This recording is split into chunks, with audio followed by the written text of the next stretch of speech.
In this lesson, you will see me using a lot of references. That's because I want you to see how I interpret what I see into loose shapes. And using this technique, you can do the same thing with any kind of flower you can find, or even make up your own.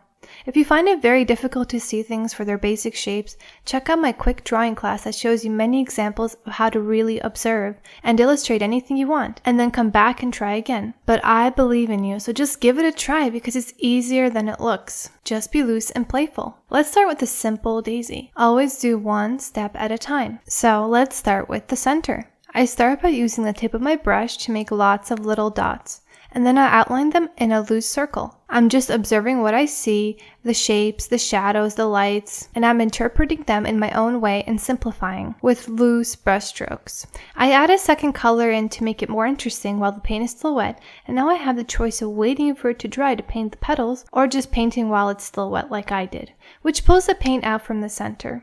This is a personal preference, but I really like the loose look this creates and don't mind the paint mingling. Notice how I paint the petals. I'm using a couple of strokes on each petal because I'm mimicking the likeness of the reference. I'm trying to get the texture and lighting down. It's very important that I leave the white of the page. It makes the piece feel more alive. Without it, it would look flat and lifeless. Also, notice how each petal is completely unique.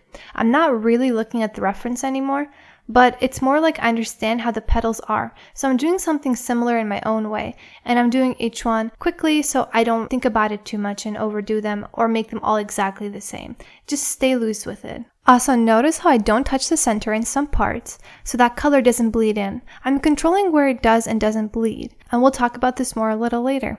I continue painting the petals until it's done. That was super simple, and now I know how to paint daisies without a reference. But this process started with me looking at a real daisy and observing it and interpreting it in my own way. But there isn't just one way of interpreting a subject.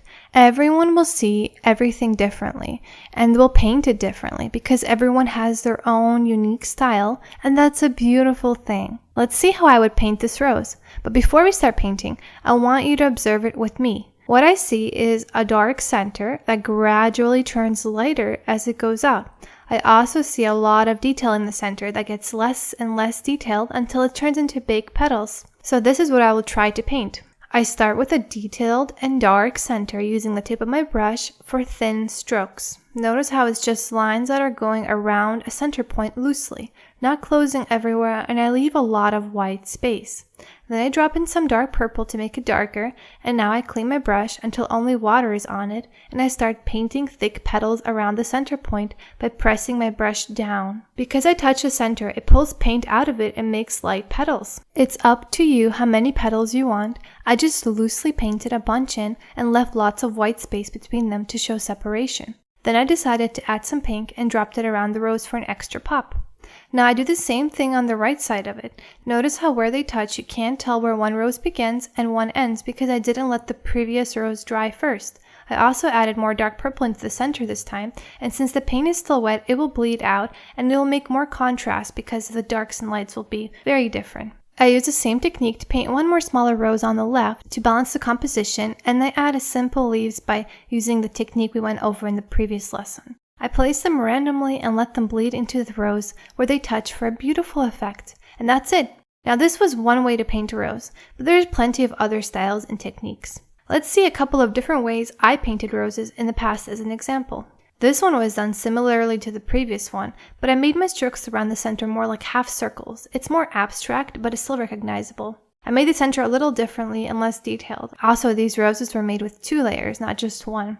This one doesn't have contrast. It's just more like a loose rose shape, but it still works. And notice how I made the leaves as outlines for a nice contrast. These roses were more controlled and yet still simple. I did use a darker center, but I made lots of petals in an elegant pattern. These roses, which you will see in a future lesson, are very loose and expressive and don't have that much contrast either. I even put little purple dots in the middle one. Even the roses usually have little yellow dots. But I can take the artistic freedom and do whatever I want with my flowers. And this last example, which you will also see in a future lesson, is very loose and expressive but still has that soft quality because I layered the details on top of a first layer that's very soft in color. As you can see, one type of flower can be painted in tons of different ways even by the same artist and still be easily recognizable. So don't worry about painting your flowers the right way. There is no such thing. Just play with it and find your own unique style. Now, what do you do if a flower looks complex, like this one? Well, that's simple. Just simplify it. It's really just a pattern, and I painted it by starting in the center and then kept doing the same thing until it got bigger. I also added in some made-up leaves and used water to pull color out of the leaves and flower for a loose background. Using water for a controlled bleed is really fun, but it does take experience to know when it's a good idea and when it's not so good. For example, when painting this Cosmo in the first example, I did not wait for the petals to dry before adding the yellow center, and it bled very messily into everything, making muddy colors. It just doesn't look good. So the better way is to first paint either the center or the petals, let it dry completely, and then add the rest. In this example, a little part of the petals was still wet, but I knew that when putting the paint in and wanted there to be a tiny bleed. Look how much better it looks now. Bleeds are super fun, but just be careful not to overdo them and control them. In the end, the truth is loose florals are easily recognizable because our brain is so good on picking up information and finishing the picture. You could literally just paint super messy and loose, and I would still know what you are painting. On some of these, I was more controlled and neat, and on others, I was more messy and wild. But it's very hard to see the difference because all you can see is lavender. You can literally just go loose and crazy and make up weird strokes and not even include stems, and your brain would still pick up that it's lavender. My point is, don't worry so much about it and just let go and do your own thing. Now that you got the basics down of painting from a reference and studying a flower to understand it, and then you can do it in your own way, let's see a few more examples that are more advanced.